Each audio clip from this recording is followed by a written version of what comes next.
أعوذ بالله من الشيطان الرجيم. بسم الله الرحمن الرحيم. اقرأ باسم ربك الذي خلق. خلق الإنسان من علق. اقرأ وربك الأكرم. الذي علم بالقلم. علم الإنسان ما لم يعلم. ان الحمد للہ نحمده ونصلی علی رسولہ الکریم، اما بعد، اعوذ باللہ من الشیطان الرجیم، بسم اللہ الرحمن الرحیم۔ چلیے دعا پڑھ لیتے ہیں۔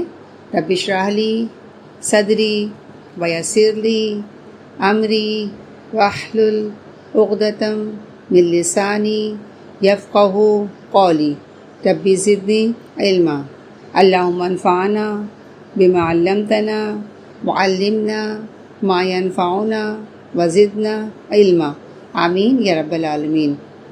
چلے دیکھتے ہیں رکوع نمبر 4 سے آیت نمبر 23۔ اعوذ باللہ من الشیطان الرجیم، بسم اللہ الرحمن الرحیم۔ حرمت علیکم، حرام کر دی گئی ہیں تم پر۔ کون؟ امہاتکم، تمہاری مائیں، یعنی تم پر حرام کی گئی ہیں تمہاری مائیں، اور وبناتکم، اور تمہاری بیٹیاں، وآخواتکم، اور تمہاری بہنیں، وعماتکم، اور تمہاری پھپھیاں، وخالاتکم، اور تمہاری خالائیں، وبنات، اور بیٹیاں، وبنات الاخی، اور تمہاری بھائی کی بیٹیاں، یعنی کون ہو جاتی ہیں؟ بھتیجیاں، وبنات، اور بیٹیاں، اختی، بہن کی بیٹیاں، یہ کون ہو گئی؟ بھانجیاں، وامہاتکم، اور تمہاری مائیں، اللاتی، وامہاتکم، ہاں، اللاتی، جنہوں نے اردانکم، جنہوں نے کیا کیا ہے، اور تمہاری وہ مائیں، ہاں، جنہوں نے تم کو کیا کیا ہے؟ دودھ پلایا ہے، وآخواتکم، اور تمہاری وہ بہنیں، من الرضاعتی، یعنی وہ بہنیں تمہاری رضاعت سے، بہنیں تمہاری رضاعت سے، مطلب دو شریک بہنیں۔ اب دیکھیں رضاعت کے بارے میں بھی تھوڑا ہم دیکھ لیتے ہیں کہ اس پر سب کا اتفاق ہے کہ ایک لڑکے یا لڑکی نے جس عورت کا دودھ پیا ہو اس کے لیے وہ عورت ماں کے حکم میں آ جائے گی، یعنی جو بچی یا بچہ کسی عورت کا دودھ پیا ہو اپنی ماں کے علاوہ تو وہ ماں کے حکم میں شامل ہو جائے گی، اور اس کا شوہر باپ کے حکم میں، اور تمام وہ رشتے جو حقیقی ماں اور باپ کے تعلق سے حرام ہوتے ہیں رضائی ماں اور باپ کے تعلق سے بھی حرام ہو جاتے ہیں۔ سمجھ میں آئے آپ کو؟ اور نا حدیث سے بھی آتا ہے کہ اللہ کے رسول صلی اللہ علیہ وسلم نے فرمایا، سیدہ عائشہ فرماتی ہیں کہ ابو قیس کا بھائی افلا میرا رضائی چچا تھا، وہ میرے یہاں آیا اور اندر آنے کی اجازت چاہی، اور یہ واقعہ پردے کا حکم آنے کے بعد کا ہے، لہٰذا میں نے اسے اجازت نہیں دی۔ پھر جب رسول صلی اللہ علیہ وسلم آئے تو میں نے آپ سے بیان فرمایا تو آپ نے مجھے کیا حکم دیا کہ میں اسے اندر آنے کی اجازت دوں۔ ہاں، بخاری کی حدیث ہے۔ اور سیدہ عائشہ یہ بھی فرماتی ہیں کہ آپ نے فرمایا کہ رضاعت وہی معتبر ہے جو کم سنی میں بھوک بند کرے، کم سنی میں یعنی دودھ پینے کی عمر میں جو بچہ دودھ پیے، جیسے قرآن میں آتا ہے حولین کاملین، 2 سال ہے نا، تو دودھ پینے کی عمر میں جو بچہ دودھ پیے اور اتنا دودھ پیے کہ اس کا پیٹ بھر جائے، پیٹ بھر جائے، ہاں، تو ہے نا اس سے رضاعت کیا ہوتی ہے؟ ثابت ہوتی ہے۔ یعنی حضرت عائشہ یہ فرماتی ہیں، ایک اور حدیث میں آتا ہے ترمذی میں، کہ آپ صلی اللہ علیہ وسلم نے فرمایا کہ 1 بار یا 2 بار دودھ چوسنے سے رضاعت کی حرمت ثابت نہیں ہوتی، یعنی اتنا دودھ پیے کہ اس کا مطلب پیٹ بھر جائے۔ اچھا، رہی رضاعت کی مدت جس کے اندر دودھ چوسنے کی رضاعت ثابت ہوگی، تو قرآن میں ہے نا حولین کاملین، 2 سال تک ہے، لیکن امام ابو حنیفہ کے سوا تمام فقہاء اس کے قائل ہے، یعنی دودھ پینے کی عمر کتنی ہے جس میں رضاعت ثابت ہوگی؟ وہ 2 سال ہے، لیکن امام ابو حنیفہ کی نزدیک رضاعت کی مدت 2.5 سال قرار دیتے ہیں، اور ان کے نزدیک بھی 1 دفعہ چوسنے یا 1 گھونٹ سے بھی نیز ان کے نزدیک ایک دفعہ چوسنے یا ایک گھونٹ سے بھی رضاعت ثابت ہو جائے گی۔ کس کے نزدیک ہے؟ امام ابو حنیفہ کے نزدیک ہے کہ رضاعت کی مدت 2.5 سال ہے، اور اگر ایک دفعہ بھی دودھ پی لیا، ایک گھونٹ بھی دودھ پی لیا تو رضاعت ثابت ہو جائے گی۔ بہرحال ہم آگے دیکھتے ہیں۔ آگے فرمایا جا رہا ہے وَأُمَّهَاتُ اور مائیں، کس کی؟ نسائکم تمہاری بیویوں کی مائیں، اور کیا یہ بھی حرام ہے؟ یعنی ساس ہو گئی، ہاں ساس۔ وَرَبَائِبُكُمْ اور وہ بیٹی تمہاری بیویوں کی بیٹیاں، ہاں بیویوں کی اللاتی جو کیا ہے؟ وہ جو فی حجورکم جو تمہاری گود میں پرورش پائی ہے، جو تمہاری گودوں میں پرورش پائی ہے، من نسائکم تمہاری ان بیویوں سے، اللاتی نسائکم اللاتی جس سے تمہارا کیا ہو گیا ہے؟ دخول ہو چکا ہے، ہاں زن شو ہو چکا ہے، صحبت ہو چکی ہو، بہنہ ان سے، یعنی تمہاری ان بیویوں کی بیٹیاں، تمہاری بیویوں کی وہ بیٹیاں جنہوں نے تمہاری گود میں پرورش پائی ہے، ہاں ان بیویوں کی لڑکیوں سے، ان بیویوں کی لڑکیاں جن سے تمہارا کیا ہو چکا ہے؟ دخول ہو چکا ہے، صحبت ہو چکی ہے، تعلق زن شوق ہو چکا ہے، یعنی ایسی بیوی جس سے تمہارا تعلق ہو چکا ہے تو اس کی بیٹی، خواہ وہ تمہارے یہاں تو لکھا ہے تمہاری گودوں میں پرورش پائی ہے، لیکن اس پر سب کا اتفاق ہے اگر وہ یہاں پرورش نہیں پائی بھی ہو، کہیں اور بھی ہو، بہرحال وہ اپنے سوتیلے باپ پر حرام ہے، تو ایسی بیٹیاں اپنے سوتیلے باپ پر حرام ہیں۔ لیکن یہاں یہ بھی بتایا جا رہا ہے، ایک اور بات بھی بتائی جا رہی ہے، فَإِن لَمْ تَكُونُوا بس اگر نہیں ہوا، کیا نہیں ہوا؟ دخول نہیں ہوا ہے، صحبت نہیں ہوئی ہے اس بیٹی کی ماں کے ساتھ، تو فلا جناح علیکم تو نہیں ہے تم پر گناہ۔ یعنی کیا مطلب ہو گیا ہے کہ تمہارا سمجھو کسی عورت سے نکاح ہوا، ٹھیک ہے، اور تمہارا اس سے تعلق نہیں ہوا، ہو سکتا رخصتی نہیں ہوئی ہوگی یا کوئی اور وجہ ہوگی، پھر اس سے طلاق ہو گیا، اور اگر اس کی جوان بیٹی ہے، اس عورت کی جوان بیٹی ہے، اب یہ شخص کیا ہے؟ کیونکہ اس سے رخصتی بھی نہیں ہوئی، طلاق بھی ہو گیا، لیکن اس عورت کی کوئی بیٹی ہو جو شادی کے قابل ہے، تو یہ شخص کیا کرے گا؟ اگر اس کو طلاق دے چکا ہے نا، تو یہ شخص کیا کر سکتا ہے؟ اس عورت کی بیٹی سے نکاح کر سکتا ہے۔ لیکن یہ کیا بتائی؟ قانونی صورت بتائی جا رہی ہے، حکم نہیں ہے، ہاں یہ حکم نہیں ہے بلکہ قانونی صورت بتائی جا رہی ہے۔ تو کیا فرمایا جا رہا ہے؟ فلا جناح علیکم تم پر کوئی گناہ نہیں ہے، تم پر کوئی مؤاخذہ نہیں ہے۔ اور کون حرام کر دی گئی ہیں؟ وحلائل اور بیویاں، کس کی؟ ابنائکم تمہارے بیٹوں کی بیویاں، الذی وہ جو کون سے ہیں؟ من اصلابکم تمہاری صلب سے ہیں، تمہاری پشت سے ہیں، تو یہ کون ہو گئی؟ سمجھو تمہاری بہو، سگی بہو، تمہارے بیٹے کی بیوی، ہاں وہ بیٹا جو تمہاری صلب سے ہے یا تمہارا اصلی بیٹے کی بیوی۔ اس سے یہ بات پتہ چلتی ہے جو گود لے بیٹا ہوتا ہے نا، لے پالک ہے، متبنہ جو ہوتے ہیں، اس کی بیوی اگر بیٹا ختم ہو گیا ہو تو اس کی بیوی سے یہ شادی کر سکتے ہیں، ہاں جس نے اس کو گود لیا ہے، لیکن سگی بیٹے کی بیوی سے کسی بھی صورت میں، ہاں بیٹے کے انتقال کے بعد بھی مطلب بہو سے نکاح نہیں کیا جا سکتا ہے، شارٹ کٹ کہنے کا مطلب یہ ہے۔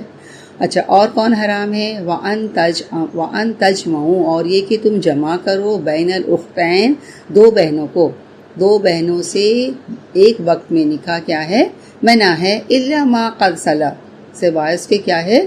ما جو تحقیق سلف جو گزر چکا وہ چھوڑ دو، وہ بات ختم۔ لیکن اب سے جب یہ حکم آ گیا ہے تو اب کیا ہے؟ دو بہنوں کو ایک وقت میں نکاح میں نہیں رکھا جا سکتا ہے۔ اور حدیث سے بھی آتا ہے کہ آپ صلی اللہ علیہ وسلم کی ہدایت ہے کہ خالہ اور بھانجی، ہاں یہ بھی ایک وقت میں نکاح میں نہیں رہ سکتی ہیں، اور پھوپھی اور بھتیجی کو بھی ایک ساتھ نکاح میں رکھنا حرام ہے۔ جیسے دو بہنیں کو بیک وقت نکاح میں رکھنا حرام ہے، اسی طرح خالہ اور بھانجی کو حدیث سے یہ ثابت ہے، اور پھوپھی اور بھتیجی کو بھی ایک ساتھ نکاح میں رکھنا حرام ہے، ٹھیک ہے۔ یہ تمام کیا ہے؟ یہ کیا فرمایا جائے؟ تمام رشتے جو ہیں یہ محترم ہیں، احترام والے ہیں، محرم رشتے ہیں، ہاں ان سے مطلب ہے نا، مطلب یہ نکاح کرنا حرام ہے، ان تمام سے نکاح کرنا حرام ہے۔ ان اللہ کان غفور الرحیمہ، بے شک اللہ تعالیٰ کیا ہے؟ غفور اور رحیم ہے، یعنی جو جس سے پہلے جو غلطی ہو چکی سو ہو چکی ہے، اللہ تعالیٰ معاف کرنے والا اور رحم کرنے والا ہے۔ میں اس کی اور وضاحت کرتے جاؤں کہ یہ 14 رشتے ہیں جس سے نکاح کرنا حرام ہے۔ ہاں، حرام رشتوں کی تفصیل تھوڑا سا میں اور بتاتے چلوں۔ نمبر 1 دیکھیں، مائیں ہیں، اور ان میں دادیاں نانیاں بھی شامل ہو جاتی ہیں، ٹھیک ہے، دادی نانیاں، ان سے اوپر پر دادی پر نانیاں، ہاں آخر تک سمجھو۔ نمبر 2 بیٹیاں، اور ان میں پوتیاں نواسیاں بھی شامل ہے، پھر ان کے بچے، ٹھیک ہے۔ نمبر 3 کیا ہے؟ بہنیں، اور اس میں سگی بھی، اللاتی بھی، اخیافی بھی بہنیں سب شامل ہیں۔ میں نے آپ کو سگی، اللاتی، اخیافی کی ڈیٹیل بتا چکی ہوں۔ نمبر 4 پھپھیاں، نمبر 5 خالائیں، خواہ یہ سگی ہوں یا اخیافی ہوں یا اللاتی ہوں، سب حرام ہیں۔ نمبر 6 بھتیجیاں اور ان کی بیٹیاں۔ نمبر 7 بھانجیاں اور ان کی بیٹیاں۔ نمبر 8 رضائی مائیں۔ نمبر 9 رضائی بہنیں، اور رضاعت کی روح سے وہ سب رشتے حرام ہیں جو نسب کی روح سے حرام ہیں۔ نمبر 10 ساس اور سالیاں، جب تک ان کی ساس حرام ہیں، اور سالیاں جب تک کہ ان کی بہن نکاح میں ہو۔ نمبر 11 بیٹیاں اور سوتیلی بیٹیاں۔ نمبر 12 بہو حقیقی بیٹے کی بیوہ سے نکاح حرام ہے، لے پالک کی بیوی سے شادی کر سکتے ہیں۔ نمبر 13 2 بہنوں کو بیک وقت نکاح میں جمع کرنا حرام ہے، اس حکم کے بعد فوراً ایک کو طلاق دے دی جائے گی۔ اور پھر نمبر 14 جو اگلی آیت نمبر 24 کی روح سے تمام شوہر والی عورتیں بھی حرام ہیں، جو اگلی آیت میں آ رہا ہے۔ آیت نمبر 24 دیکھ لیتے ہیں۔ والمحصنات من النساء، اور کون عورت حرام ہے؟ محصنات یعنی شادی شدہ عورت، من النساء عورتوں میں سے، یعنی یہ کون عورتیں ہوگی؟ جو پہلے سے شادی شدہ عورتیں، یعنی اور وہ عورتیں بھی تم پر حرام ہیں جو کسی دوسرے کے نکاح میں ہوں، شوہر والی عورتیں، ٹھیک ہے۔ اور ہے نا آگے فرما اللہ، سوائے اس کے، کون؟ ماں جو ملکت مالک ہوئے، ایمانکم تمہارے دائیں ہاتھ، یعنی تمہاری لونڈیاں، یعنی یہ جو لونڈی جو تمہارے ہاتھ آئیں، ہاں ایسی عورتیں اس سے مستثنا ہیں جو جنگ میں تمہارے ہاتھ آئیں۔ لیکن اللہ ما ملکہ، جن کے مالک ہوئے تمہارے دائیں ہاتھ یعنی لونڈیاں، کون سی؟ جو میدان جنگ میں جہاد کے بعد مسلمانوں کے ہاتھ آئیں، اور جنہیں شریعت نے طے شدہ اصول کے مطابق کسی کی ملکیت میں دیا جائے۔ ہاں ایسی عورتیں اگر پہلے سے شادی شدہ ہو تو قید ہونے کے بعد ان کا پچھلا نکاح کیا ہو جاتا ہے؟ خود بخود ختم ہو جاتا ہے، اور ان سے ایک مسلمان تمتع کر سکتا ہے۔ عام حکم کیا ہے؟ کہ اگر ایک عورت پہلے سے شادی شدہ ہے تو کیا ہے؟ اس سے کوئی بھی شخص شادی نہیں کر سکتا ہے، یعنی شادی پر شادی نہیں کی جا سکتی ہے۔ لیکن اگر ایک عورت پہلے سے شادی شدہ ہے، ہاں پر ہے غیر مسلم ہے اور جنگ میں ہاتھ آئی ہے، تو وہ عورت اگرچہ شادی شدہ بھی ہوگی تب بھی اس سے تمتع کیا جا سکتا ہے۔ اب سوال یہ ہوتا ہے کہ لوگوں کے یہ بات ذہن میں آتی ہے نا کہ لونڈی سے تمتع کرنا، لونڈی کے ساتھ رشتہ قائم کرنا، ہاں اس سے صحبت کرنا، مطلب یہ لوگوں کے ذہن میں آتا ہے کسی کراہیت والا عمل ہے نا، کیسا یہ فعل ہے؟ ہاں اسلام نے یہ مطلب یہ حکم دیکھا جائے، یہ حکم نہیں ہے، ایک بات بتائی جا رہی ہے کہ ایسا کیا جا سکتا ہے، ضروری نہیں کہ وہ کرے، یہ حکم نہیں دیا جا رہا ہے بلکہ ایک بات بتائی جا رہی ہے۔ تو لوگوں کے من میں ایسی کراہیت پیدا ہوتی ہے نا کہ ایسے کیسے اسلام میں اس بات کی اجازت دی گئی ہے۔ تو میں تھوڑی سی آپ کو ڈیٹیل بتاتی۔ دیکھیے اسلام میں کیا ہے، غلام کو آزاد کرنے کا بہت بڑا ثواب ہے، ہم سب جانتے ہیں نا غلام کو آزاد کرنے کا بہت بڑا ثواب ہے، اور اسلام نے اس بات کو کبیرہ گناہ شمار کیا ہے کہ کسی آزاد انسان کو پکڑ کر بے وجہ غلام بنایا جائے۔ ہاں صرف ان لوگوں کو غلام اور لونڈی بنایا جا سکتا ہے جو خالصتاً کہاں قتال فی سبیل اللہ کے نتیجے میں محاذ جنگ میں گرفتار ہو، جنگ کے میدان میں گرفتار ہو، یعنی جنگ کے میدان میں گرفتار ہو، اور پھر ان کو کبھی فدیہ دے کر یا بطور احسان یا کبھی مسلمانوں کے تبادلے میں ان کو رہا کیا جا سکتا ہے۔ اور کیا ہے، اور اگر ان میں سے کوئی بھی صورت مطلب قابل عمل نہ ہوئی تو ان کو مسلمان معاشرے میں تقسیم کر دیا جائے گا۔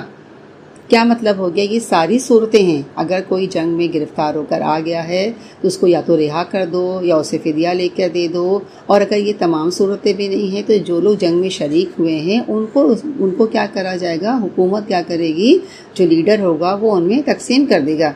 تو یہاں فرمایا جا رہا ہے جو الا ما ملکت ایمانکم، یعنی یہ مالک کیسے ہوئے؟ اس کی کتنی وجہ؟ پہلی وجہ یہ ہے کہ ہو سکتا ہے یہ اسی جنگ میں شریک ہوں جس کے نتیجے میں دشمن عورتیں پکڑی ہوئی ہاتھ آئی ہیں اور یہ ان میں تقسیم کر دیا گیا ہو، یعنی یہ لوگ جنگ میں شریک تھے اور ہے نا دشمن عورتیں پکڑی گئی ہیں اور وہ عورتیں ان لوگوں پر تقسیم کر دی گئی، یعنی عام پبلک کو نہیں دیا جائے گا، جو جنگ میں شریک تھے ان میں ہی تقسیم ہوگی۔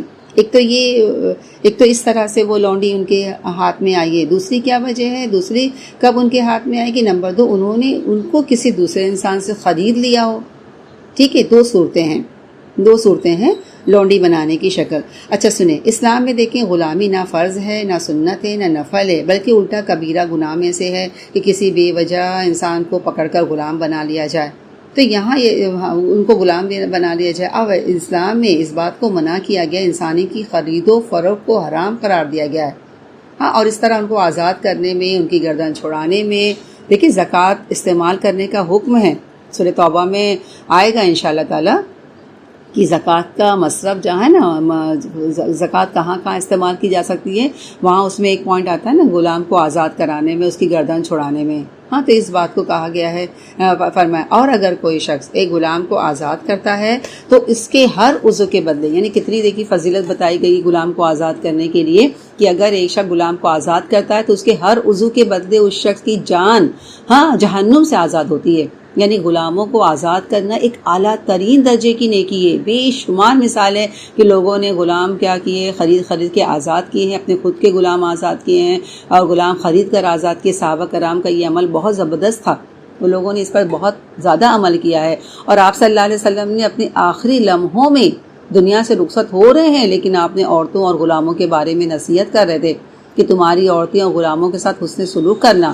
آپ صلی اللہ علیہ وسلم نے اس ادارے کی نہ کوئی ابتدا کی ہے اور نہ ہی اس کو واجبات میں قرار دیا گیا ہے، بلکہ پہلے سے ایک چیز موجود تھی، اس کی اصلاح کی ہے۔ اور پھر یہ جو عورتیں میدان جنگ میں ہاتھ آ جائیں تو ان کے ساتھ کیا کیا جائے، یعنی جب عورتیں میدان جنگ میں ہاتھ آ جائیں، وہ پکڑ لی جائیں، جیسا کہ دیکھیے قرآن میں سورہ محمد میں انشاءاللہ آئے گا، اس میں کیا فرمایا جائے، خواہ ان کے ساتھ جب یہ عورتیں پکڑی جائیں میدان جنگ میں، خواہ یا مرد یا عورت، تو ان کے ساتھ یا احسان کرو یعنی چھوڑ دو، یا دوسری صورت کیا ہے، فدیہ لے کر چھوڑ دو، اور اگر یہ بھی صورت نہیں ہے تو اپنے قیدیوں کا تبادلہ کر دو، یعنی تمہارے قیدی وہاں دشمن کے پاس ہے تو تم انہیں چھوڑ کے تم اپنے آدمی وہاں سے چھڑوا سکتے ہو، اور اگر اپنے کچھ لوگ دشمن کے قبضے میں ہوں تو تبادلہ کیا جا سکتا ہے، اور عورتیں مرد کو چھڑا، اور اگر یہ بھی صورت نہیں ہو، یعنی تمہارے کچھ لوگ دشمن کے ہاتھ قید میں نہیں ہو، یہ صورت بھی نہیں ہو، تو ہو سکتا تمہاری کچھ لینڈ زمین دشمن کے قبضے میں ہو، ان کو کیا کرو، یہ ان کو چھوڑ کر اپنی زمین چھڑوا لو، اس طرح تبادلہ کر لو۔ اگر ایسی بھی کوئی صورت نہیں ہے تو فرمایا جا رہا ہے انہیں جیل میں مت بند کرو، ان کو انسانی حقوق دو، ان کو گھر میں لاؤ۔ پھر ان کو گھر میں لانے کے بعد کیا ہوگا، مرد تو محنت مزدوری کر سکتا ہے مگر عورتیں کیا کریں گی؟ کیا اسے بہن بنا کر رکھا جائے، ماں بنا کر رکھا جائے؟ مطلب کون سی صورت آسان ہے؟ ایک طرح سے بیوی کی نا، کیونکہ اس عورت کی ضرورت صرف کھانا پینا ہی نہیں ہے، وہ ایک عورت ہے، وہ ایک انسان ہے، اس کی ایک اور ضرورت بھی ہے۔ اگر وہ ضرورت پوری نہیں کی گئی، ہو سکتا ہے وہ معاشرے میں گندگی پھیلائے، ہو سکتا ہے وہ یہاں وہاں منہ مارتے پھرے۔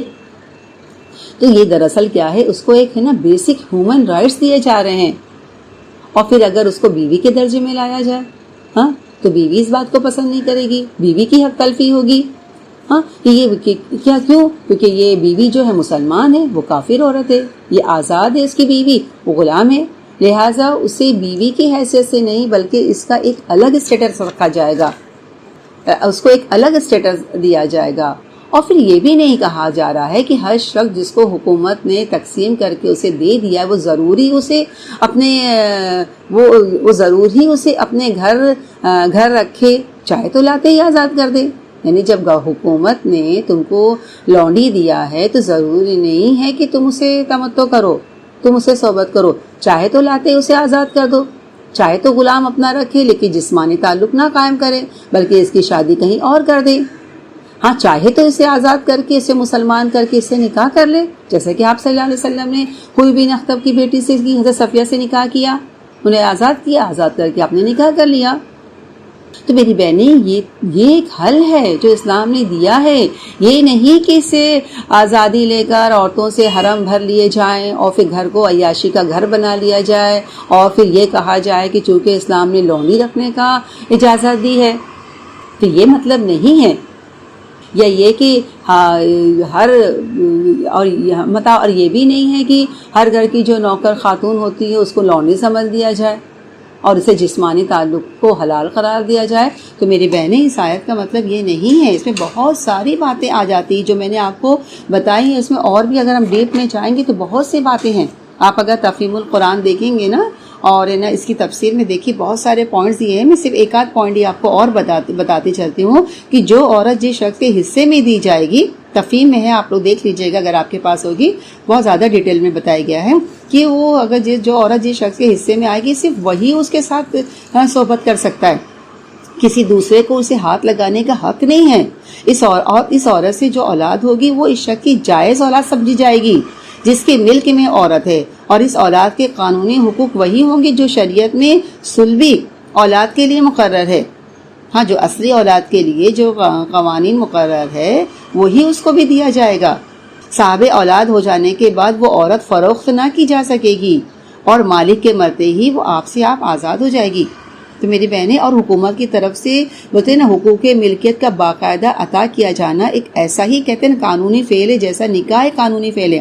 جیسے نکاح میں ولی اپنی بیٹی کو حوالے کرتا ہے جس سے نکاح ہوتا ہے، اسی طرح یہ حکومت کی طرف سے یہ باقاعدہ مطلب یہ دیا جانا ویسا ہی ایک فعل ہے جیسے نکاح کا فعل ہوتا ہے، اور حکومت اس کو دے دینے کے بعد پھر اسے واپس نہیں لے سکتا ہے، جیسے نکاح ہونے کے بعد ولی اسے واپس نہیں لے سکتا ہے۔ تو یہ بہت سارے قانونی پوائنٹ ہیں میری بہنیں، اس لیے ہم کو اس بات پر کبھی یہ نہیں سوچنا چاہیے کہ یہ قرآن میں ایسا حکم کیوں دیا گیا، اس کی بہت ساری وجہ ہوتی ہے، بہت سارے ریزن ہوتے ہیں، اور مجھے امید ہے کہ آپ لوگ کو کافی کچھ اس بارے میں سمجھ گیا ہوگا۔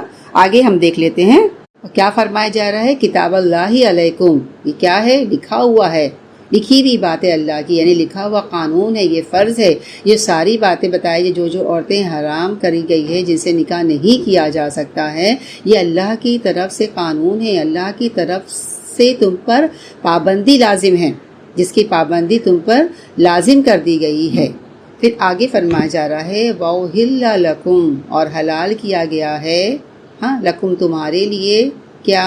ما وراء، یعنی ذالکم، ما جو وراء علاوہ یا سوا، ذالکم اس کے، یعنی اس کے سوا جتنی بھی عورتیں ہیں وہ تمہارے لیے کیا ہیں؟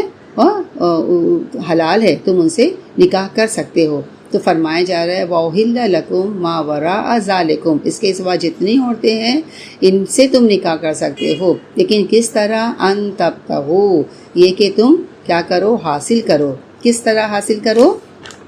بِأَمْوَالِكُمْ، اپنے مال کے ذریعے سے، یعنی یہاں کیا فرمایا جا رہا ہے، اس کے صبح جتنی عورتیں ہیں انہیں اپنے مال کے ذریعے سے حاصل کرنا کیا ہے؟ تمہارے لیے حلال کر دیا گیا ہے۔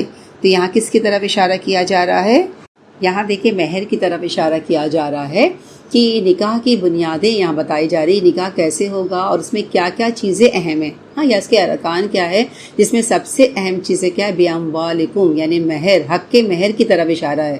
یعنی کیا مطلب ہوتا ہے کہ مہر کے بغیر نکاح ہی نہیں ہے۔ اگر کوئی شخص دینے کی نیت ہی نہ رکھے مہر، یا کہے کہ میں دوں گا ہی نہیں، ہاں تو وہ نکاح نہیں ہوگا، کیونکہ آپ صلی اللہ علیہ وسلم کے پاس ایک شخص آیا اور اس نے کہا کہ میری شادی فلاں سے کر دیجئے۔ آپ نے پوچھا کہ مہر میں دینے کو کیا ہے تمہارے پاس؟ تو اس نے کہا کچھ نہیں ہے۔ تو آپ صلی اللہ علیہ وسلم نے فرمایا کچھ تو دینا ہوگا۔ پھر بالآخر کیا طے پایا کہ قرآن کی تعلیم دوں گا، ہاں تو اس پر پھر یہ اس عورت سے نکاح کر دیا گیا۔ اچھا دیکھیں مہر بھی دو طرح کے ہوتے ہیں، ایک مہر معجل ہوتا ہے اور کیا ہوتا ہے دوسرا غیر معجل، ایک معجل ایک غیر معجل، یعنی معجل مطلب اجلت فوراً دیا جائے گا، اور غیر معجل جو ہوتا ہے جس کو معجل بھی کہتے ہیں، میم واو کے اوپر حمزہ رہتا ہے اور جیم اور لام، ہاں یعنی اس کا مطلب ہوتا ہے بعد میں دینا، لیٹر آن دینا، یعنی یہ مطلب نہیں ہوتا ہے کہ لیٹر آن بعد میں دینا مطلب لکھ لیا لکھ لیا، دکھا دیا، اور پھر دینا کس کو ہے، لینا کس کو ہے. یہ دکھاوے کے لیے جو لوگ لکھ لیتے ہیں وہ غلط ہے. بھلے ایک فوراً دے دیا جائے، اور اگر کوئی فوراً نہیں دیتا ہے لیکن بعد میں دینا اس کو لازم ہے. اچھا، سوال یہ ہے کہ مہر کی رقم کون طے کرے گا؟ تو جواب یہ ہے کہ دونوں کی رضامندی ہے. لڑکا لڑکی کے والدین مل کر آپس میں رضامند ہو کر آپس میں مطلب طے کریں گے. اور ہے نا، دوسرا سوال یہ ہے کہ مہر صرف خاوند ہی دے گا یا اس کے والدین بھی اس کی مدد کر سکتے ہیں؟ تو جواب میں یہ بات آتی ہے کہ والدین بھی مدد کر سکتے ہیں، لیکن میری بہنیں دیکھا جائے تو اصل ذمہ داری شوہر کی ہے. لیکن اگر شوہر کے پاس اتنا نہیں ہے تو والدین یا کوئی رشتہ دار کوئی بھی اس کی مدد کر سکتا ہے. اب یہ ہے کہ نا مہر کی حد کیا ہونی چاہیے، یعنی اس کی میگزیمم لیمٹ کیا ہے، مطلب مہر کی میگزیمم لیمٹ کتنی ہونا چاہیے. تو حضرت عمر نے نا اور نا ایک لیمٹ مقرر کر دی تھی، کیونکہ اس زمانے میں لوگ بہت بڑھا کے مہر دیا کرتے تھے اور بہت کمپٹیشن چل رہا تھا.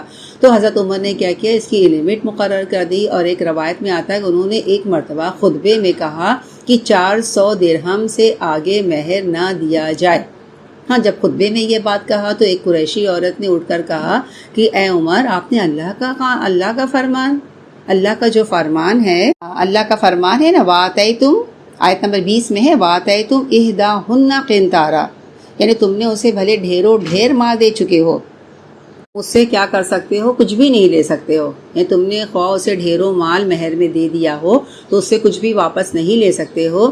تو یعنی یہاں مہر کتنا بھی دیا جا سکتا ہے، اللہ تعالیٰ نے کوئی اس کی لیمٹ نہیں رکھی ہے. تو یہ سن کر حضرت عمر فوراً انہوں نے اپنے فیصلے سے رجوع کیا اور کہا افسوس ہے، افسوس عمر، مطلب اس بات کہا افسوس عمر سے تو سبھی زیادہ فقیہ ہے نا. اور ایک روایت میں آتا ہے کہ عورت نے سچ کہا ہے، عورت نے درست کہا ہے. پھر آپ نے کیا کیا، اعلان کیا اور کہا لوگوں کو اختیار ہے، جس قدر مال چاہیں دیں، کوئی حد نہیں ہے. اگر وسعت والا ہے تو اپنی وسعت کے مطابق دے، تنگ دست ہے تو وہ اپنی استطاعت کے مطابق دے، لیکن دے گا، لیکن مہر کا دینا ضروری ہے. مہر کے بغیر نکاح نہیں ہے. آگے دیکھیے دوسری چیز کیا فرمائی جا رہی ہے. ایک تو یہ ہو گیا ہے اپنے مال کے ذریعے سے حاصل کرنا، اپنے مال کے ذریعے سے حاصل کرنا تمہارے لیے حلال کر دیا گیا ہے. پھر آگے فرمایا جا رہا ہے محسنین، یعنی بشرط یہ کہ کیا چیز ہے، ہاں محسنین. شادی کا مقصد کیا ہے، ہاں یہ احسان، ہاں حصار نکاح میں لانے کے لیے. یہ احسان، یہ الف ہے سواد الف نون، یعنی قید نکاح میں لایا جائے، ہاں زندگی بھر ساتھ نبھانے کے لیے لایا جائے، ہاں حصار نکاح میں ان کو محفوظ کر لیا جائے. غیر مصافحین، یعنی صرف شہوت رانی کے لیے نہیں، ہاں صرف ہے نا بولتے نا بدکاری کے لیے نہیں، وقتی طور پر کچھ مال دے کر ایک لڑکی سے اپنی ضرورت پوری کر لی جائے پھر اس کو چلتا کر دیا جائے، یہ نہیں نکاح کا مقصد ہے. میری بہنیں، نکاح کا مقصد تسکین تو ہے، خوشی تو ہے، لیکن محض جسمانی لذت ہی نہیں، بلکہ کیا، ایک گھر بنانا مقصود ہے، ایک خاندان بنانا مقصود ہے. ٹھیک ہے، یہ دو باتیں ہو گئی ہے. اس کے بعد ہے نا یہ چوتھی چیز جو آگے آئے گی، آگے کی آیت میں آئے گی، لیکن میں نکاح کی بات کو مکمل کرنے کے لیے یہاں بتا رہی ہوں کہ نکاح میں گواہ ضروری ہے. یعنی گواہوں کے بغیر نکاح نہیں ہوتا، اس لیے کہ نکاح کا اعلان کیا جاتا ہے. چھپ کر نکاح کرنا نکاح نہیں ہے بلکہ زنا شمار ہوتا ہے. بغیر گواہوں کا اگر لڑکا لڑکی آپس میں یہ طے کر لیں اور ایک میں سے ایک شخص، اس میں سے ایک یہ کہے کہ میں آپ سے شادی کرنا چاہتا ہوں اور دوسرا کہے کہ میں نے اسے قبول کر لیا، تو اس طرح کیا ہوتا ہے، اس طرح شادی نہیں ہوتی. شادی کے لیے گواہ ضروری ہے. تو میری بہنیں، اسے کیا پتہ چلتا ہے کہ چھپی دوستی نہ ہو، خفیہ نکاح نہ ہو، خفیہ دوستی نہ ہو.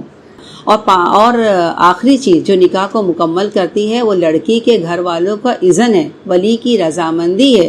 یہ تمام چیزیں نکاح کو نکاح بنا دیتی ہے. نمبر 1 مہر ہو گیا، نمبر 2 احسان، نمبر 3 گواہ، نمبر 4 ولی کا اذن ہونا ضروری ہے. یہ چیزیں کیا ہوتی، نکاح کو نکاح شمار ہوتی، یہ نکاح میں شمار ہوتی ہے ساری چیزیں. تو یہاں فرمایا جا رہا ہے کہ فَمَسْتَمْتَعْتُمْ، پر جو تم میں سے جو ان سے کیا کرے، فائدہ اٹھائے، نفع اٹھائے، لذت اٹھائے، ہاں ازواجی زندگی کا لطف ان سے اٹھائے، منہن ان سے، تو کیا کرنا ہے، واتوہن، تو انہیں دو، کیا دو، اجورہن، ان کے مہر ان کو دو، فریدتن، بطور کیا ہے، یہ فرض ہے، تو اس کے بدلے ان کو مہر بطور فرض کی انہیں ادا کرو. ولا جناح علیکم فیما، اور نہیں ہے تم پر گناہ، فیما اس میں یعنی اس معاملے میں جو تم ترادیتم تم باہم رضامند ہوئے، من بعد فریدتن مہر طے کرنے کے بعد، مہر مقرر کرنے کے بعد، تو کیا مطلب آتا ہے کہ البتہ مہر کی قرارداد ہو جانے کے بعد آپس کی رضامندی سے تمہارے درمیان اگر کوئی سمجھوتا ہو جائے تو کیا ہے، اس میں کوئی حرج نہیں ہے۔ کیوں؟ ان اللہ کان علیما حکیما، بے شک اللہ تعالیٰ کیا ہے، علیم بھی ہے اور حکیم بھی ہے۔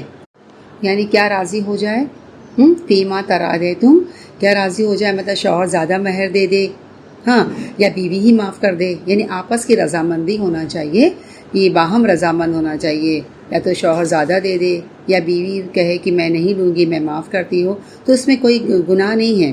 پہلے کیا فرمایا گیا ہے کہ جو طے ہو گیا ہے وہ لازمی دو، پھر رخصت کیا دے دی گئی کہ باہم رضامندی سے کچھ تبدیلی کرنا چاہتے ہو تو کر سکتے ہو، زیادہ دینا چاہتے ہو زیادہ دے دو، کم دینا چاہتے ہو کم دے دو، بیوی اگر نہیں لینا چاہتی ہے تو نہ لے لے، یا جیسے اگر مہر میں گھر دینا طے ہوا ہے تو اس کے بدلے چاہے تو روپیہ لے لے، یا 1 لاکھ کی رقم طے ہوئی ہے، بعد میں یہ ہو گیا کہ نہیں چلو بھائی آدھا ہی لے لو، 50,000 لے لو، یعنی یہ دل کی رضامندی، آپس کی رضامندی سے اگر آپس میں طے کر لو تو کوئی بات نہیں، مطلب جبر نہیں ہونا چاہیے، دل کی رضامندی ہونا ضروری ہے۔ پھر فرمایا جا ان اللہ کان علیما حکیما، اللہ تعالیٰ کیا ہے، علیم اور حکیم ہے۔ آگے آیت نمبر 25 دیکھ لیتے ہیں، ومن لم، اور جو کوئی نہیں یستطیع استطاعت رکھتا منکم تم میں سے طولاً، ہاں، فراخی کی، اور جو شخص تم میں سے استطاعت نہیں رکھتا فراخی کی، وسعت کی، کس بات کی، ان کے ین کہا کہ وہ نکاح کرے المحسنات، یعنی کیا مطلب ہوتا ہے، جو شخص تم میں سے اتنی وسعت نہیں رکھتا، فراخی نہیں رکھتا، مقدرت نہیں رکھتا، ہاں، کس بات کی، کہ وہ نکاح کرے کسی خاندانی مسلمان عورت محسنات سے، اور جو کیا ہے، المؤمنات، جو ایسی مسلمان، ہاں، خاندانی مسلمان عورت، این کے حل محسنات المؤمنات، تو وہ کیا کرے، لیکن یہاں جو لفظ آیا طولن، طول، اردو میں سنے طول، لمبائی کو کہتے ہیں نا، تو یہاں کیا مراد ہے، طولن کا مطلب ہے طاقت بھی ہے، قدرت بھی ہے، فراخی بھی ہے، وسعت بھی ہے، مقدرت بھی ہے۔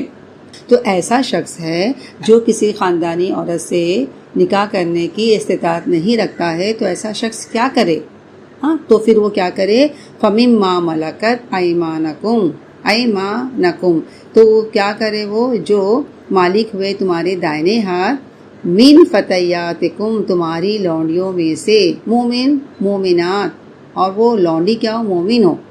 تو کیا فرمایا جا رہا ہے، اگر کوئی شخص، جو شخص تم میں سے اتنی مقدرت، اتنی وسعت، اتنی فراخی نہیں رکھتا ہو کہ خاندانی مسلمان عورت یعنی محسنات سے نکاح کر سکے، تو اسے کیا کرنا چاہیے کہ تمہاری ان لونڈیوں میں سے کسی کے ساتھ نکاح کر لے جو تمہارے قبضے میں ہو اور مومن ہو۔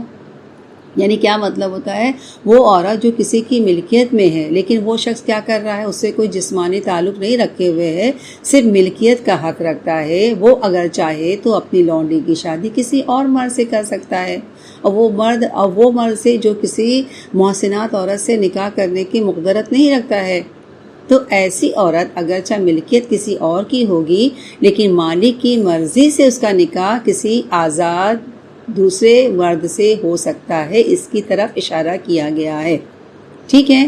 اور چونکہ ایسی عورت کا مہر چونکہ کم ہوتا ہے، ہاں، رسپانسبلٹی کم ہوتی ہے، معاشرے میں اس کی حیثیت کم ہوتی ہے، تو اس لیے فرمایا جا رہا ہے کہ زنا سے بچنے کے لیے، اپنی عصمت محفوظ رکھنے کے لیے، معاشرے میں خرابی پھیلانے سے بچنے کے لیے، اگر کوئی شخص اتنی استطاعت نہیں رکھتا، اتنی مقدرت نہیں رکھتا ہے، تو وہ کیا کرے کہ اتنی طاقت نہیں رکھتا ہے کہ آزاد خاندانی عورت سے شادی کر سکتا ہے، کیونکہ وہ آزاد خاندانی عورت، اس کا مہر، اس کی ذمہ داری زیادہ ہوتی ہے، اور ہو سکتا ہے کوئی ایسے شخص کو اپنی بیٹی دینے کو تیار نہیں ہے، تو ایسے شخص کے لیے یہ آپشن ہے کہ وہ کیا کرے، غلام عورت سے شادی کر لے، لیکن اس کے لیے بھی آگے شرط آ رہی ہے۔ وہ شرط کیا ہے، شرط کیا ہو، کیا فرمایا جا رہا ہے، مؤمنات، یعنی کیا ہونا چاہیے، شرط یہ ہے کہ تمہاری مومن لونڈیاں ہوں، مومن غلام عورتیں ہوں، کافر سے ہاں کافر لونڈی نہیں ہو، اس سے شادی کرنے کے لیے منع کیا، مسلمان لونڈی ہو۔ سورہ نور میں بھی اللہ کا کیا حکم ہے کہ تم بے نکاحوں کا نکاح کر دو اپنے غلاموں اور لونڈیوں کا جو نیک ہیں صالح ہیں، اگر وہ فقیر بھی ہیں تو اللہ انہیں اپنے فضل سے غنی کر دے گا۔ یعنی اسلام میں نکاح ایک پسندیدہ چیز ہے۔ معاشرے کے اندر بے حیائی، فساد، خرابی، بدکاری سے بچانے کے لیے ضروری ہے کہ ایسے لوگ جو غلام ہوں، لونڈی ہو، ان کو بھی حق دیا جائے کہ ان کی بھی شادی کر دی جائے۔ اگر ان کے پاس نہ بھی مال نہ بھی ہو تو فکر نہ کرو، اللہ اپنے فضل سے غنی کر دے گا۔ اور آگے جو فرمایا جا رہا ہے واللہ عالم بایمانکم، اللہ خوب جانتا ہے تمہارے ایمان کو۔ ہاں کیا بعضکم من بعض، تم بعض سے ہو، تم سب کیا ہو، بعض سے ہو، مطلب تم سب ایک ہی گروہ سے تعلق رکھتے ہو۔ اور یہاں جو فرمایا جا رہا ہے اللہ تمہارے ایمان کو جانتا ہے، کیا جانتا ہے کہ کون مومن ہے کون نہیں ہے، کون اوپر سے مومن ہے کون دل سے ہے، کون صرف شادی کے لیے مسلمان کہلا رہا ہے، کون حقیقی معنی میں مسلمان ہے۔ اور پھر یہ تم سب ایک ہی گروہ کے ہو، تم سب ایک ہو، تم سب آدم کی اولاد ہو، کیونکہ کسی کی عزت یا اس کی عظمت کا معیار ایمان کو بنائے، اس کی عزت اور عظمت کا معیار کے ایمان کو بنانا ہے، نہ کہ نسب کو، نہ کہ مال کو، نہ کہ ذات کو۔ اور پھر آگے کیا فرمایا جا رہا ہے فَانْكِحُوهُنَّ، کیا فرمایا جا رہا ہے، کیا کرو، ان سے نکاح کرو، کس طرح بِإِذْنِ أَهْلِهِنَّ، بِإِذْنِ ساتھ اجازت کے، ان کے اہل کے، یعنی ان کے سرپرستوں کی اجازت سے ان کے ساتھ کیا کر لو، نکاح کر لو۔ کیا فرمایا جا رہا ہے، یعنی جس طرح ایک آزاد عورت کا نکاح اس کے ولی کی اجازت سے کیا جاتا ہے نا، اسی طرح ایک غلام عورت سے نکاح اس کے سرپرست کی اجازت سے کیا جا سکتا ہے۔ یعنی جس کی ملکیت میں یہ عورت ہے، ہاں اس سے اجازت لے کر اس لونڈی سے نکاح کرو۔ اور آگے کیا فرمایا جا رہا ہے، ایک تو بِإِذْنِ أَهْلِهِنَّ ہو گیا، ان کے سرپرستوں سے، ان کے اہل سے اجازت لے لو۔ اور آگے کیا فرمایا جا رہا ہے وَآتُوهُنَّ أُجُورَهُنَّ، اور انہیں دو، کیا دو، أُجُورَهُنَّ، ان کی اجرت، ان کے مہر، یعنی ان کے مہر کس طرح دو، بالمعروف، معروف طریقے سے دو، ہاں یہ نہیں کہ نہیں دو۔ کیا فرمایا جائے، یعنی اتنی سخت تاکید کے باوجود ہم دیکھتے ہیں میری بہنیں، یہاں تک کہ دیکھیں لونڈی سے بھی اگر نکاح کرنا ہے، اس سے بھی شادی کرنا ہے تو اس کو بھی اس کے مہر دو، وَآتُوهُنَّ أُجُورَهُنَّ بِالْمَعْرُوفِ۔ یعنی دیکھیں اتنی تاکید ہے، لیکن پھر بھی ہم اپنے معاشرے میں کیا ہو رہا ہے، عورت کے حقوق یہ ہے نا، عورت کے حقوق میں سے یہ حق ہے جس کی دیکھیں حق تلفی ہوتی ہے، اور اس حق تلفی کی ایک وجہ یہ کہ ہم عورتوں کو خود ہی نہیں پتہ کہ اللہ تعالیٰ نے ہمارے لیے قرآن میں کیا فرمایا ہے۔ پھر آگے کیا فرمایا جا رہا ہے، ایک تو اس کی مہر دو، اور کس گھر سے نکاح کرا جا رہا ہے، کیا مقصد ہے نکاح کا، محسنہ، کیا کرنے کے لیے، حصار نکاح میں لانے کے لیے، پاک دامن بننے والیاں حصار نکاح میں لانے کے لیے، غیر مصافحات، یعنی کیا مطلب ہوتا ہے کہ فرمایا جا رہا ہے نہ بدکاری کرنے والیاں، غیر مصافحات، ہاں نہ بدکاری کرنے والیاں، یعنی دیکھیں غلام عورتوں سے بھی نکاح اس وجہ سے نہیں کیا جائے گا کہ وقتی طور پر خواہش پوری کر لی اور پھر چھوڑ دیا گیا، بلکہ اس سے بھی کیا مقصود ہے، محسنات، قید حصار نکاح میں لانے کے لیے، یعنی خاندان بنانا مقصود ہے، وقتی لذت کے لیے نہیں۔ اور اس کے بعد کیا فرمایا جا رہا ہے ولا متخذات، اور کیا فرمایا جا رہا ہے کہ اور نہیں بنایا جائے کیا، اخدان، چھپے دوست، یعنی کیا فرمایا جا رہا ہے، نہ ہی چھپا کر ان سے تعلق قائم کرو، ولا متخذات اخدان، یعنی کیا مطلب ہوتا ہے، نہ چوری چھپے آشنائیاں کریں، نہ چوری چھپے ان سے تعلق قائم کریں، نہ چھپ کر ان سے تعلق قائم کریں۔ ہاں فَإِذَا أُحْسِنَّ، اور پھر جب کیا ہو گیا، قید نکاح میں لائی جائیں، پھر جب قید نکاح میں آ جائیں، جب وہ حصار نکاح میں آ کر محفوظ ہو جائیں، ٹھیک ہے، ہاں جب نکاح میں محفوظ کر دی جائے، جب ان کا نکاح ہو جائے تو پھر کیا ہونا، آگے فرمایا فَإِنْ أَتَيْنَا، پھر اگر وہ آئیں، یعنی پھر اگر وہ ارتکاب کریں، پھر اگر وہ مرتکب ہو کس بات کی، بفاحشہ، کسی فاحش کی، کسی بد چلنے کی، یعنی نکاح میں آنے کے بعد اگر وہ کسی بد چلنے کی مرتکب ہو تو کیا ہوگا؟ فعلیہن، تو اوپر ان کے ہیں نصف آدھا، ما علی جو علی المحسنات جو اوپر پاک دامن، ہاں پاک دامن عورتوں کے لیے ہے، من العذاب عذاب میں سے۔ تو کیا فرمایا جا رہا ہے کہ اگر وہ نکاح کے بعد کسی بدچلنی کا ارتکاب کرتی ہیں تو ان پر اس سزا کی نسبت کتنی ان کو ملے گی؟ نصف، آدھی ملے گی۔ کس سے آدھی ملے گی؟ ما علی المحسنات من العذاب، اور اس سے آدھی ملے گی جو خاندانی عورت جو محسنات کے لیے مقرر کیا گیا ہے۔ اور یہاں دیکھیں فاحشہ سے مراد نہ، فاحشہ کا مطلب ہوتا ہے یہاں زنا ہے، کیونکہ شادی کے بعد، نکاح کے بعد پھر اگر کسی اور مرد کے ساتھ وہ زنا کرتی ہے تو اس کی سزا کتنی ہے؟ جو ایک آزاد خاندانی عورت کی جو سزا ہے اس سے اس کو آدھی دی جائے گی، اور اس کی سزا کتنی ہے؟ 100 کوڑے ہیں، تو اس کو کتنی دی جائے گی؟ ہاں اس کو 50 کوڑے دی جائیں گی، اس کو آدھی اس سے سزا ملے گی۔ کیوں؟ اس کی 2 وجہ ہے۔ اس کی ایک وجہ سب سے بڑی یہ کہ اس کی حفاظت کے مواقع کم ہے نا، کیونکہ اس کو وہ پروٹیکشن نہیں ملتی ہے جو ایک خاندانی عورت کو دی جاتی ہے، یا اس کے لیے وہ سب کچھ نہیں ہے جو ایک آزاد خاندان عورت کے لیے ہوتا ہے۔ اور پھر آگے فرمایا جا رہا ہے ذالکا، یعنی یہ جو سہولیت دی جا رہی ہے، ہاں لمن خشیہ، ہاں یہ کس کے لیے ہے؟ یہ جو سہولیت دی جا رہی ہے تو فرمایا جا رہا ہے ذالکا لمن خشیہ، یہ سہولیت دی جا رہی ہے لمن خشیہ، ہاں اس شخص کے لیے جو ڈرتا ہے۔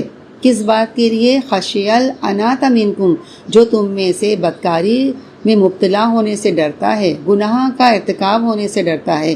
یعنی یہ سہولیت تم میں سے ان لوگوں کے لیے پیدا کی جا رہی ہے جن کو شادی نہ کرنے سے بند تقوی کے ٹوٹ جانے کا اندیشہ ہو۔ کیا مطلب ہو گیا ہے؟ یعنی ایسے شخص کو سہولیت اس لیے دی جا رہی ہے کہ اگر وہ کسی آزاد خاندانی عورت سے نکاح کرنے کے قابل نہیں ہے اور وہ ڈرتا ہے کہ کہیں وہ کسی مصیبت میں گرفتار نہ ہو جائے گا، کہیں وہ بدکاری میں تو نہیں گرفتار ہو جائے گا، کہیں وہ کسی گناہ میں تو گرفتار نہیں ہو جائے گا، تو اس صورت میں وہ اپنی عزت اور عصمت بچانے کے لیے وہ کیا کر سکتا ہے؟ یہ سہولیت دی جا رہی ہے کہ وہ لونڈی سے نکاح کر لے۔ یعنی اس کو کس بات کا ڈر ہے؟ کہیں وہ بدکاری میں، اناتا منکم، تم میں سے کہیں وہ گناہ میں نہ مبتلا ہو جائے، کہیں وہ بدکاری میں نہ مبتلا ہو جائے۔ تو یہ سہولیت اس کو دی جا رہی ہے کہ وہ کیا کرے؟ کسی لونڈی سے نکاح کر سکتا ہے۔ پھر آگے فرمایا جا رہا ہے وَأَن تَصْبِرُوا، اور لیکن ہاں وہ اگر صبر کرے خیر الرکم تو یہ تمہارے لیے بہتر ہے۔ واللہ غفور الرحیم، اللہ تعالیٰ کیا ہے؟ غفور اور رحیم ہے۔ تو یہ کیوں کہا گیا اگر تم صبر کرو؟ یہ کیوں فرمایا جا رہا ہے وَأَن تَصْبِرُوا، تو یہ خیر الرکم تمہارے لیے بہتر ہے، یعنی اس لونڈی سے نکاح کرنے سے بہتر ہے کہ تم صبر کرو۔ کیا مطلب ہو گیا؟ یعنی اگر کوئی ایسی عورت جو تمہیں اپنا خاندان بنانے کے لیے نہیں مل رہی ہے، جو تمہاری میچ ہو، جو تمہارے بچوں کی صحیح تربیت کر سکے، کیونکہ دیکھیں میری بہنیں، ایک عورت پر پورے خاندان کا انحصار ہوتا ہے نا۔ کتنی بھی ایک لونڈی میں اور ایک خاندانی عورت میں فرق ہے کہ نہیں؟ ہاں اگر عورت اچھی ہے، تعلیم یافتہ ہے، صحت مند ہے، اچھے ماحول میں پڑی بڑی ہے، اچھے اخلاق کی ہو، اچھے کردار کی مالک ہے، تو اس سے کیا ہوتا ہے؟ ایک بہترین نسل جنم لیتی ہے۔ لیکن عورت اگر ان کوالٹیز کی حامل نہیں ہے تو وہ صرف شوہر کے لیے ہی اذیت کا سبب نہیں بنتی ہے، بلکہ آئندہ نسلوں کے لیے بھی اذیت کا سبب بنتی ہے، کیونکہ ایک عورت کا تعلیم و تربیت، تعلیم یافتہ ہونا، تربیت یافتہ ہونا بہت ضروری ہے، اور وہ پوری طریقے سے پرفیکٹ ہو، ہر طرح سے صحیح ہو، ایک دوسرے سے موافقت رکھنے والی ہو، ہمدردی رکھنے والی ہو، کیئر کرنے والی ہے۔ تو یہ چیزیں ہیں نا، یہ ایک عورت میں اگر ہے اور ایسی عورت سے نکاح کیا جائے تو فرق پڑتا ہے نا۔ ایک لونڈی ایک پڑھی لکھی نہیں ہے، ایک وہ الگ ماحول میں پلی بڑی ہے اور یہ ایک الگ ماحول میں ہے، تو یہ ان چیزوں سے فرق پڑتا ہے۔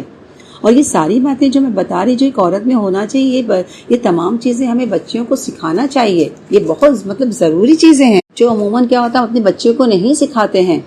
اس لیے یہاں کیا کہا جا رہا ہے، اگرچہ لونڈی سے شادی کی اجازت ہے پھر بھی کیا کرو؟ صبر کرو تو بہتر ہے۔ کیوں؟ ہو سکتا ہے کچھ ٹھہر کر تمہیں اللہ تعالیٰ ایک اچھی عورت تمہیں دلا دے، زندگی کے ساتھ کے طور پر دے دے، جو تمہارے لیے دنیا اور آخرت میں کامیابی کا ذریعہ بنے۔ کیونکہ دیکھو آپ لوگوں نے سنا ہے نا، ایک کامیاب مرد کے پیچھے ایک اچھی عورت کا ہاتھ ہوتا ہے، سنا ہے نا؟ اور پھر یہ بھی کہا جاتا ہے نا تم مجھے ایک پڑھی لکھی عورت دو میں تمہیں ایک پڑھی لکھی قوم دوں گا. اور ایک پڑھی لکھی جو عورت ہوتی ہے جو دیندار ہوتی ہے اور جو سمجھدار ہوتی ہے جو اچھے ماحول میں پڑھی بڑی ہوتی ہے ہاں تو وہ کیا ہوتی ہے. اور دیکھو یہ بھی فرمایا جائے ماں جو ایک بہترین مدرسہ ہوتی ہے. جیسے میری بہنیں اسلام میں شادی کے لیے سب سے اہم ترین جو کوالٹی بتائی گئی ہے نا ہاں جس پر عورت کا چناؤ ہوتا وہ کیا ہے وہ دین ہے نا. آپ صلی اللہ علیہ وسلم نے کیا فرمایا عورت سے شادی 4 وجوہات کی بنا پر کی جاتی ہے نا یعنی 4 وجوہات کی بنا پر عورت سے شادی کی جاتی ہے. نمبر 1 حسن جمال کی بنا پر, نمبر 2 اس کے مال کی بنا پر, نمبر 3 حسب نسب کی وجہ سے نکاح کیا جاتا ہے اور نمبر 4 اس کے دین کی وجہ سے. تو آپ صلی اللہ علیہ وسلم نے کیا فرمایا تم دین والی کو اختیار کرو یعنی ایک اچھی عورت ایک سمجھدار عورت ایک پڑھی لکھی عورت ایک اچھا خاندان بنائے گی. اور اگر پھر فرمایا جائے اگر یہ نہ ملے تو ٹھیک ہے عزت بچانے کے لیے لونڈی سے بھی نکاح کی اجازت ہے لیکن اگر صبر کرو تو اچھا ہے نا. آپ صلی اللہ علیہ وسلم نے کیا فرمایا اے نوجوانوں تم میں سے جو شخص نکاح کی استطاعت رکھتا ہے اسے کیا چاہیے کہ شادی کر لے کیونکہ نکاح سے کیا ہوتی ہے نکاح سے نگاہ نیچی اور شرمگاہ بچی رہتی ہے. اور جو یہ طاقت نہ رکھتا ہو تو وہ کیا کرے وہ روزہ رکھا کرے جو اس کی شہوت کو توڑ دیں گے. تو یہاں جو فرمایا جا رہا ہے نا وَأَن تَصْبِرُوا تو یہاں وَأَن تَصْبِرُوا سے کیا مراد ہے روزہ مراد ہے. خیر لکم تو یہ تمہارے لیے بہتر ہے. اور پھر اللہ تعالیٰ آگے کیا فرمایا جا رہا ہے واللہ غفور الرحیم اللہ تعالیٰ کیا ہے بخشنے والا اور رحم فرمانے والا ہے.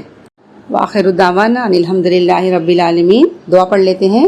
اللہم انی عبدکا وابن عبدکا وابن امتکا ناصیتی بیدکا مادن فیا حکمکا عدل فیا قضاؤکا اسألکا بکل اسم ہوا لکا سمیت بہ نفسکا او علمتہ احدا من خلقکا او انزلتہ فی کتابکا او استأثرت بہ فی علم الغیب عندک ان تجعل القرآن ربیع قلبی ونور صدری وجلاء حزنی وذہاب ہمی وغمی.